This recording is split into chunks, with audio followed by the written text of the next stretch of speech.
Cabinet बैठक में पहुंचे डिप्टी सीएम केशव प्रसाद मौर्य ने उपचुनाव में भारतीय जनता पार्टी की बड़ी जीत का दावा किया।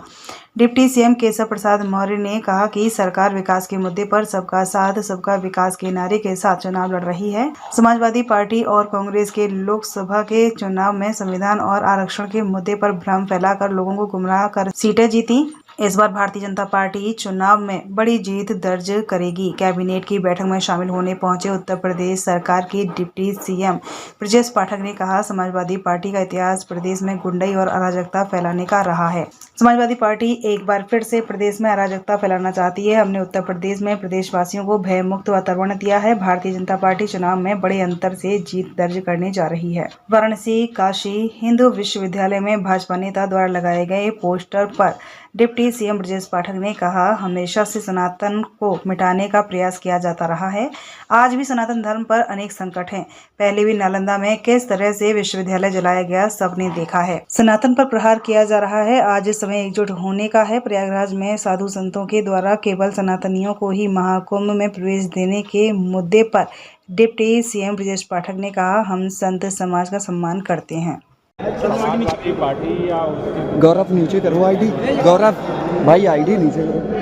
जिनका 2012 से 2017 तक का जो कार्यकाल रहा है उत्तर प्रदेश सरकार आपने रख दिया उसको, काले कारनामों से भरा हुआ है। जब सत्ता में थे तब उन्होंने ये यूपी नीचे कर लो ना भाई, लोगों को बांटने का काम, लोगों को पीटने पिटवाने का काम, जमीनों पर कब्जे करवाने का काम, मकानों पर कब्जे करवाने का काम, माफियाओं का संरक्षण करने का काम, दंगाइयों का संरक्षण करने का काम किया। और उनके द्वारा जब इस प्रकार की बात कही जाती है तो मैं यह मानता हूँ कि उनकी बौखलाहट के कारण मुंह पे लग रही है बयान देते हैं। उनका पीडीए फर्जी है, वो परिवार डेवलपमेंट एजेंसी बनकर के रह गया। और जो उन्होंने लोकसभा के चुनाव में कुछ अधिक सीटें जीत ली है वह झूठ के आधार पर जीत लिया, जनता को गुमराह करके जीत लिया, खटाखट के नाम पर जीत लिया, संविधान और आरक्षण की बातें कह करके जीत लिया। लेकिन सबको ये पता है कि समाजवादी पार्टी का इतिहास है वह अराजकता का, माफियाओं के संरक्षण का है, दंगाइयों को बढ़ावा देने का है और समाज में वैमनस्यता फैलाने का है। भारतीय जनता पार्टी सबका साथ सबका विकास सबका विश्वास का संकल्प लेकर के लगातार 2014 से देश में और लगातार 2017 से प्रदेश में सरकार। शिवपाल यादव ने कहा है कि अधिकारियों का नाम नोट करके रखिए। शिवपाल यादव ने कहा कि अधिकारियों का नाम नोट करके रखिए। क्या कहेंगे?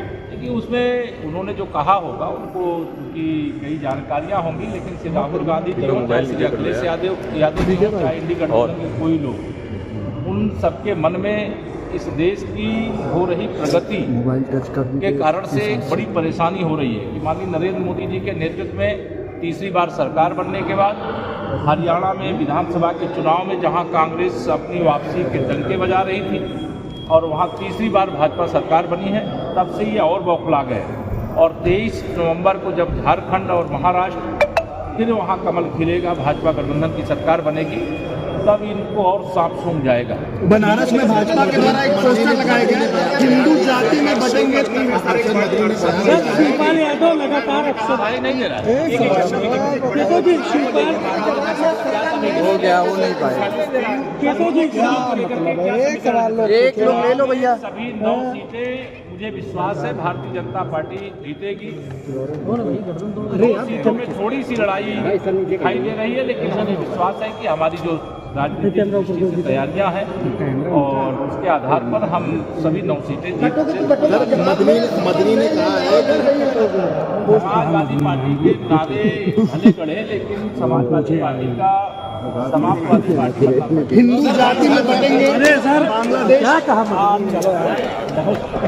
की बातें विपक्षी दल कर रहे नारे को लेकर के या पोस्टर अभियान को लेकर के मेरा साफ साफ मानना है, भारतीय जनता पार्टी हमेशा से कहती रही है हम सबको इकट्ठा होना पड़ेगा। जब तक हम इकट्ठा नहीं होंगे, सनातन धर्म पर, सनातन व्यवस्था पर सदियों से हमले होते रहे, कोई आज की नई बात नहीं है। चाहे 500 साल पुरानी बात में या उससे पहली बात में, चाहे अंग्रेजों का शासनकाल रहा हो, हमेशा सनातन व्यवस्था पर हमले हुए हैं। हमारे धर्म ग्रंथों को फूंका गया है। नालंदा हो या अन्य लाइब्रेरियां हो, किस ढंग से आग लगाई गई थी केवल हमारी संस्कृति को मिटाने के लिए। लेकिन भारत की संस्कृति, सनातन संस्कृति अक्षुण्ण है और आज भारत माता को इस बात का हम कह सकते हैं, हम सब नागरिकों को गर्व है कि दुनिया को हर क्षेत्र में रास्ता दिखाने का काम भारत कर रहा है। चाहे अंतरिक्ष विज्ञान का क्षेत्र हो, चाहे चिकित्सा विज्ञान का क्षेत्र हो, चाहे कंप्यूटर साइंस का क्षेत्र हो, चाहे सॉफ्टवेयर का क्षेत्र हो, चाहे इंफ्रास्ट्रक्चर का मामला हो, चारों तरफ भारत की चर्चा माननीय प्रधानमंत्री नरेंद्र मोदी जी की अगुवाई में हो रही है। देखिए, जो इस प्रकार की लोग बातें कर रहे हैं, हमारी प्रतिबद्धता है और आप इंतजार करें। सबका साथ, सबका विकास, सबके विश्वास के आधार पर हम काम कर रहे हैं और सर्वाधिक अल्पसंख्यक कहीं सुरक्षित है पूरे दुनिया में, तो भारत में सुरक्षित है, ये मैं दावे के साथ कह रहा हूँ।